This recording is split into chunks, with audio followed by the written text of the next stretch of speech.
Hello everyone, আসসালামু আলাইকুম। এটা হচ্ছে আমার এই চ্যানেলের সর্বপ্রথম ব্লগ। তো ব্লগটা আশা করি আপনাদের সবার কাছে ভালো লাগবে। যদি ভালো লেগে থাকে একটা লাইক দিয়ে আমাদের পাশে থাকবে। তো আজকে আমরা যাবো হচ্ছে আমার নানুদের বাসায়, যার কারণে সকাল সকাল রেডি হয়ে গাড়ির জন্য অপেক্ষা করতেছিলাম। তো অনেকক্ষণ অপেক্ষা করার পরে একটা গাড়ি পেয়ে গেলাম। তারপর গাড়ির মধ্যে বসে পড়লাম। তারপর গাড়িতে বসে সবাই একটু মজা করতেছিল, আর দেখতে দেখতে আমার নানুদের বাসার কাছেই চলে আসলাম। তো এখন এখান থেকে আমাদের একটু ভিতরের দিকে হেঁটে হেঁটে যেতে হবে। তো হেঁটে হেঁটে যাচ্ছিলাম আর একটু মজা করতেছিলাম। তারপর কিন্তু আমার নানুদের বাসায় চলে আসলাম, আর এটা হচ্ছে আমার মামাদের ঘর। তারপর কিছুক্ষণ বসার পর আমাদেরকে নাস্তা দিয়ে দিল। তো নাস্তাগুলো খাওয়ার পর কিছুক্ষণ বাড়িতে বসেছিলাম, আর ভালো লাগতেছিল না, তাই ভাবলাম যে একটু বাজার থেকে ঘুরে আসি। কিন্তু বাজারে গিয়ে দেখলাম যে একটাও দোকান খোলা নেই। কটা দোকান বন্ধ ছিল, কিন্তু একটা দোকান খোলা ছিল। তাই ভাবলাম যে একটু ভোট খেলি। তাই আমি আর ভাইয়া মিলে একটু ভোট খেললাম। তারপরে ভোট খেলা শেষ করে ভাবলাম যে একটু নদীর পাড় থেকে ঘুরে আসি, কারণ এখানে আগে অনেক জমজমাট ছিল, আর এখানে এখন একটাও মানুষ দেখা যাচ্ছে না। তারপরে আবার নানুদের বাড়িতে চলে গেলাম। তারপরে একটা গাড়িতে বসে বললাম কালনা সেতুতে যাওয়ার উদ্দেশ্যে। তারপর সবাই রেডি হয়ে রাস্তা দিকে চলে গেলাম, তখন এসে দেখলাম যে সকালের তুলনায় এখন অনেক মানুষ। তারপর চাটা খেয়ে বাড়িতে চলে গেলাম। আর সকালের দিকে সবাই একটু ঘুরতে বেরোলাম, যেহেতু এটা গ্রামের ভিতরে, তাই আমাদেরকে মাটির রাস্তাতেই হেঁটে যেতে হবে রাস্তার দিকে। তারপর রাস্তায় গিয়ে একটা গাড়ি পেয়ে গেলাম।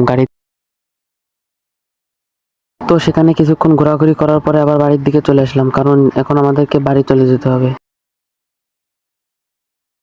তারপরে আমরা গাড়িতে করে রওনা দিয়ে দিলাম। দেখতে দেখতে অনেক দূরে চলে এসেছিলাম, কিন্তু চাপটা এসে আমাদের গাড়িটা লিক হয়ে যায়। তখন সেটা সারানোর জন্য প্রায় অনেকক্ষণই লেগে যায়। তারপর আবার গাড়িতে করে আমরা রওনা দিয়ে দিই বাড়ি যাওয়ার উদ্দেশ্যে। তারপরে দেখতে দেখতে আমরা বাড়ির কাছে চলে আসি। তো আশা করি আপনাদের কাছে আমার পুরো ভিডিওটা ভালো লেগেছে। যদি ভালো লেগে থাকে তাহলে আমার চ্যানেলটা সাবস্ক্রাইব করে বেল আইকনটি বাজিয়ে দিন।